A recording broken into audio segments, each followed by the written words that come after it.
Bismillahirrahmanirrahim. Salam alaikum wa rahmatullahi wa barakatuh. Bonjour tout le monde. J'espère que vous allez tous bien.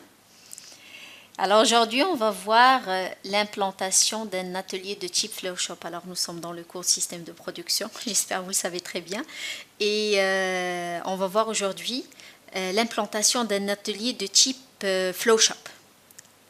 Alors, vous vous rappelez très bien de ce que ça veut dire Flowshop. Alors, la dernière séance, nous avons vu les terminologies, les typologies. Nous avons vu comment peut-on classer un processus de fabrication ou bien de production selon plusieurs critères. Et parmi les critères, c'était le cheminement des produits, si vous vous rappelez très bien.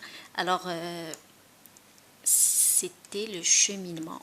Alors, cheminement des produits. Alors, dans le cheminement des produits, qu'est-ce que nous avons vu? Nous avons vu qu'il y a deux types. Bon, il y a plusieurs types, mais principalement là, on parle de flow shop et du job shop. Mais nous avons vu bien sûr d'autres, par exemple Open Shop qui est le job shop sans contrainte. Nous avons vu aussi l'hybride, atelier flexible. Mais l'essentiel, maintenant on va parler de ça, du Flow Shop, atelier Flow Shop.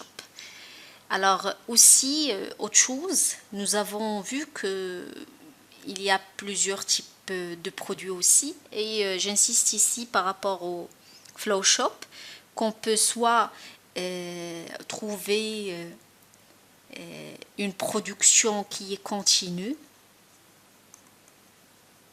comme par exemple ce qu'on trouve pour les cimenteries, par exemple les raffineries, etc. Et on trouve, alors bon, j'ai cité des exemples, et on trouve aussi une production qui est discrète. Alors discrète, comme par exemple l'industrie automobile, comme le textile, machine-outils, etc. Alors j'ai cité aussi quelques exemples. Alors on peut trouver du flow shop pour des produits continus ou bien de type discret. Alors c'est quoi exactement le flow shop? Alors flow shop en français veut dire acheminement unique. Alors cheminement, nous avons insisté aussi sur ça, c'est chemin. Alors il y a un seul chemin, cheminement unique, c'est Flow Shop, il y a un seul chemin. Alors les produits entrent et sortent et suivent un seul chemin.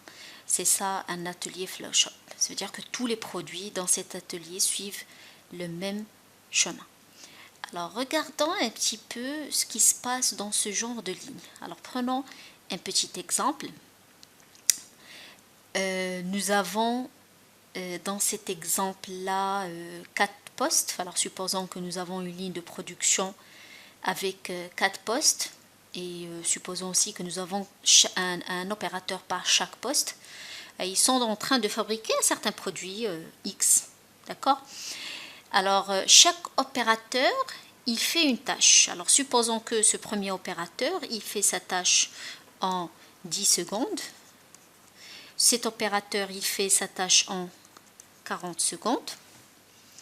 Le troisième opérateur fait sa tâche en 20 secondes. Et le quatrième fait sa tâche en 15 secondes. Alors, qu'est-ce qui va se passer? Alors, je vous demande de faire pause à la vidéo et imaginez un peu qu'est-ce qui va se passer. Alors, j'espère que vous l'avez deviné. Je pense que vous l'avez deviné. Alors, voyons voir, qu'est-ce qui va se passer. Celui-là, cet opérateur, qu'est-ce qui va se passer pour cet opérateur? Alors, cet opérateur, le premier, il va travailler à l'aise, mais il va produire du stock. Il va produire du stock parce que ce deuxième opérateur ne réussira jamais à le terminer. Alors, celui-là, qu'est-ce qu'il fait? Il fait de la surproduction. Muda, gaspillage. Il fait aussi du surstockage. Muda aussi. voyons voir qu'est-ce qui se passe pour le deuxième opérateur. Alors, il va être débordé, surchargé, avec un grand stock en amont. Parce que sa tâche, il a fait en 40 secondes, alors il ne réussira jamais à terminer ce stock-là. Ce troisième, je vais écrire ici surcharge, il sera surchargé. Et le troisième, qu'est-ce qu'il va faire? Il va travailler 20 secondes, puis il va attendre une autre 20 secondes pour que l'opérateur 2 termine une pièce. Alors, il est en attente. Alors, l'attente, MUDA aussi. Et il est sous-chargé. Il est sous-chargé. Et qu'est-ce qui va se passer aussi pour l'opérateur 4? Alors aussi, il va attendre 25 secondes et travailler 15 secondes seulement. Alors, c'est l'attente et aussi sous-chargé. Très bien. Alors, il y a beaucoup de gaspillage. Alors, il y a la surproduction, il y a le surstockage, il y a l'attente. Et si on calcule le taux de charge, ça veut dire la charge sur la capacité. Ce pourcentage pour chaque opérateur, qu'est-ce qu'on va trouver? Alors on trouvera qu'il est très différent d'un poste à un autre. On dit alors que la ligne, elle est comment? La ligne, elle est déséquilibrée.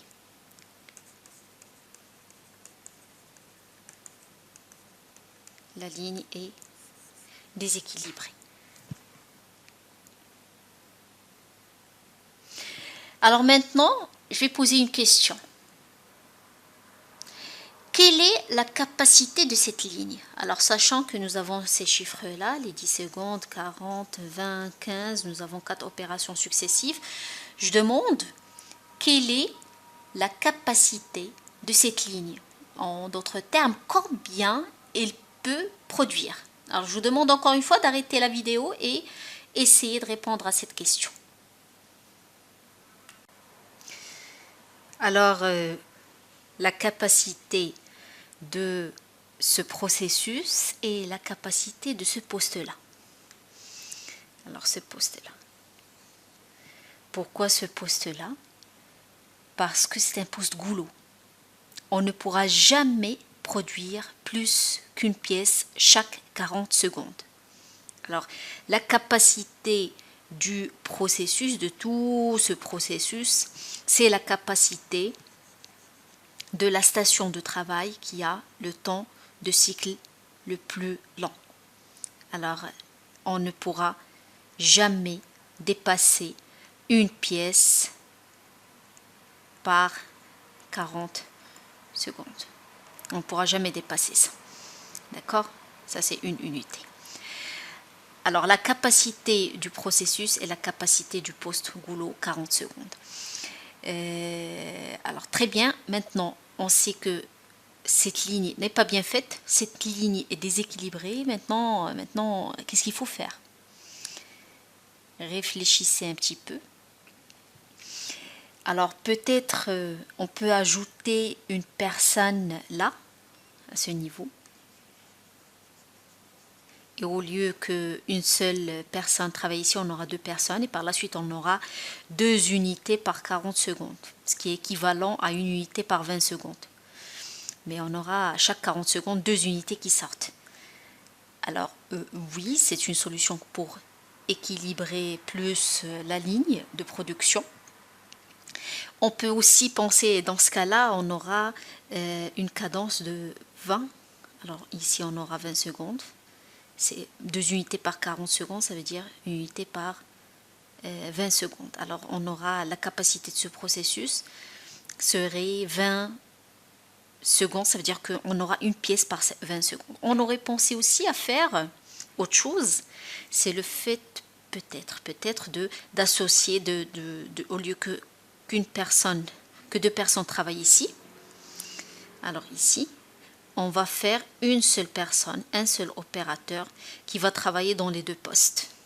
Alors il va faire cette tâche-là, puis cette tâche-là, puisque celui-là il attend de toute façon, et celui-là il attend de toute façon. Alors pourquoi ne pas mettre une seule personne sur les deux postes, et on aura alors, ici il aura un temps de cycle de combien? 35 secondes. Ça ne dérange pas puisqu'il va attendre de toute façon 5 secondes après celui-là. Alors plus équilibré, mais il y a un problème au niveau de celui-là. Et qu'est-ce qu'on aura? On aura aussi une pièce chaque 40 secondes. Oui, ce sont deux solutions possibles, mais la question qu'on va se poser, c'est à quelle cadence on va équilibrer. La solution, c'est équilibrer la ligne, mais en respectant un certain rythme de production. Alors, c'est ce qu'on va voir dans la suite. Alors, on se retrouve tout de suite avec la deuxième vidéo.